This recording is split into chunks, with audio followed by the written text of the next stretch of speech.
If you were thrown 10,000 years back in time today, what could you as a modern human actually offer? What technologies could you truly recreate? Because out here, your ideas are worthless without tools, and the tool that changes everything is the one we are building today. Take a long look at your hands. If you've survived the first week in this world, they are no longer the hands of a modern citizen. They are stained with river silt, scarred by friction, and calloused by the raw weight of the earth. You thought the fire was the victory. You thought that shaping a simple bowl from the mud was the end of the struggle. You were wrong. A campfire is an illusion of power. To the untrained eye, it's warmth. To an engineer, it's a chaotic waste of energy.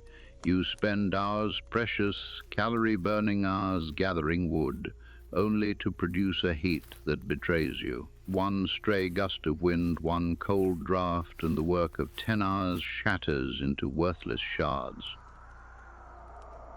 We aren't just trying to avoid starving. We are trying to drag ourselves out of the dirt and rebuild a world. And to do that, we don't need more fire. We need control. Today, we build the first industrial structure in human history. We are building the kiln, the machine that turns mud into stone and survival into industry. Why is a simple fire a dead end? The answer is hidden in the books you no longer have access to. Thermodynamics. In an open flame, 90% of your energy is escaping into the cold night sky. You are heating the atmosphere, not your clay.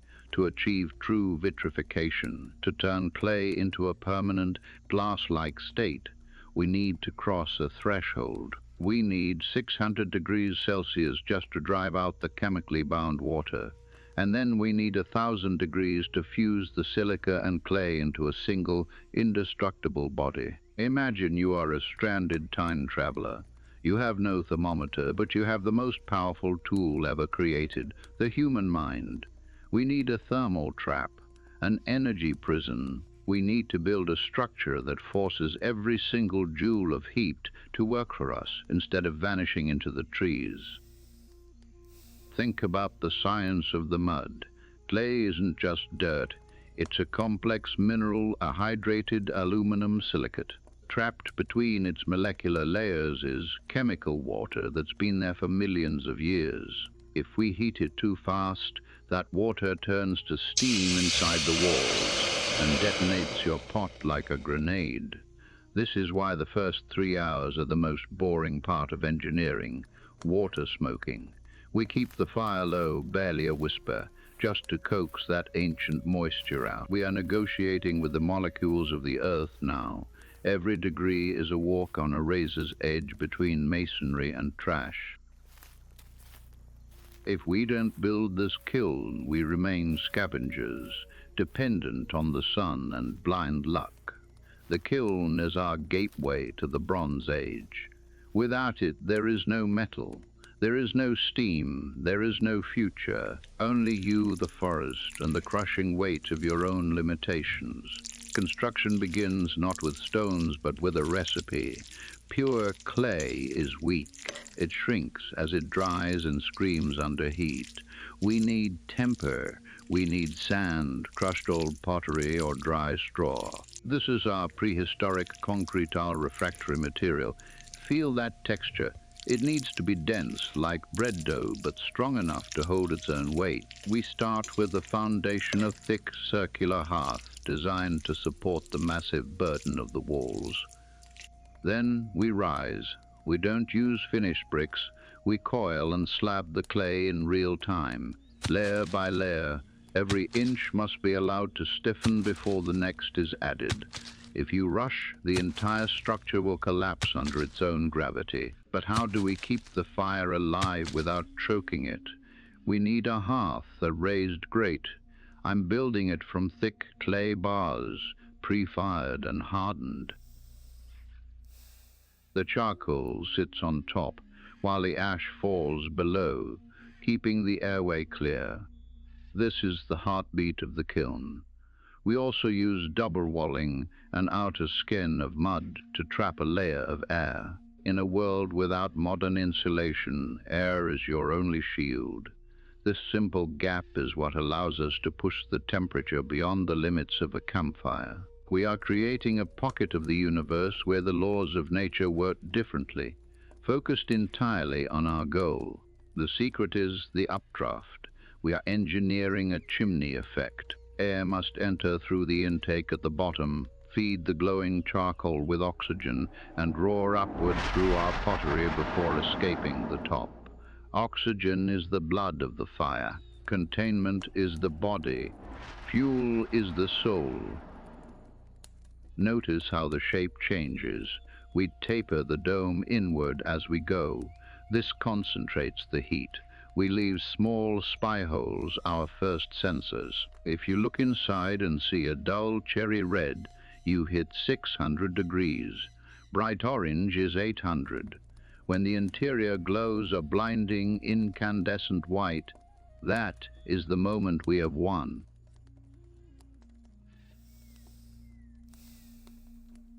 The sun is sinking below the horizon, but for the kiln, the day is only beginning.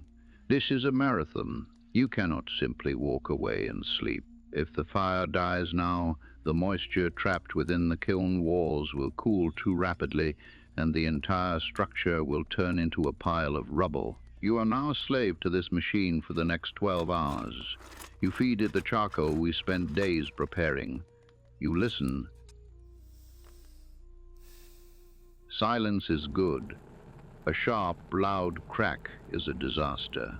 It means a pocket of air in the clay has exploded. Your eyes sting from the constant smoke. Your back aches from the endless stooping. You start to doubt yourself. Is a single clay pot worth this agony? But then you remember, this isn't just a pot. This is a vessel for clean water. This is a cook pot that will kill the parasites in your food. This is the difference between a camp and a settlement. The temperature inside is reaching a critical threshold. The walls of the kiln are starting to glow with their own light. It's no longer just mud, it's a living entity breathing white heat. You are at the edge of your strength, but you cannot retreat. To stop now is to fail every human who will ever come after you. The night becomes a spectrum of data. As your eyes adjust, you stop seeing fire and start seeing temperature. Dull cherry red is 600 degrees. Bright orange is 800. We are waiting for that incandescent straw yellow, the mark of 1000 degrees Celsius. It's a dance on the edge of chaos. Too much oxygen and you melt the kiln itself. Too little and the soot ruins the finish. You are exhausted, your back feels like it's breaking. But you know that if you quit now, you wake up tomorrow in a world where you still have nothing but your bare hands and a dead smartphone. 15 hours have passed. The fire has burned down, but the kiln is still radiating a fierce, dry heat. The hardest part is the waiting. If you open it too early, the cold morning air will shock the ceramics and kill everything inside. Patience is a technology. We break the seal. The heat still stings your face. You reach in and you pull it out. Listen to that sound. That isn't the dull thud of dried mud. That is the ring of stone. This is vitrification. You have changed the molecular structure of the planet with your hands and your will. You have created a material that did not exist in nature in this form. You look at the pot. It's dense. It's waterproof. It's permanent. In this moment, you are no longer a survivor. You are a master. You have laid the foundation of industry. You have proven that the environment can be mastered, not just endured.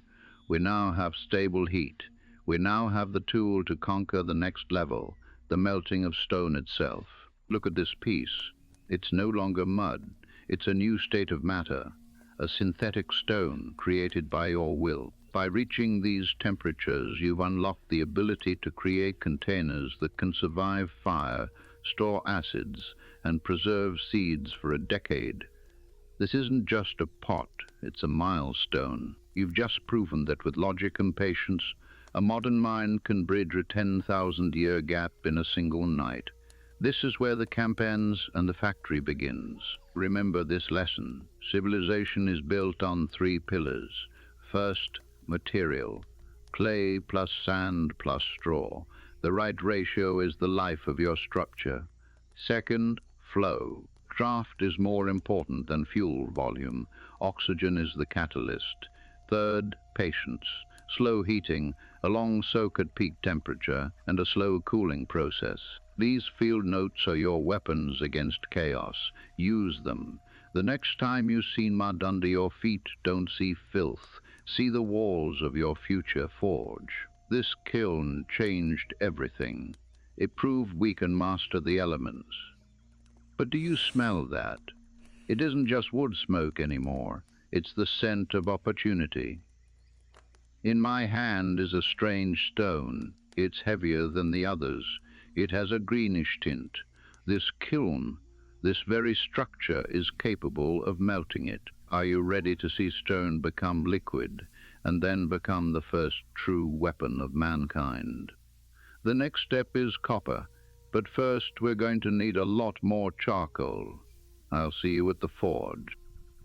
Subscribe, because we're rebuilding civilization from zero like you woke up 10,000 years ago, and the only thing you brought is knowledge.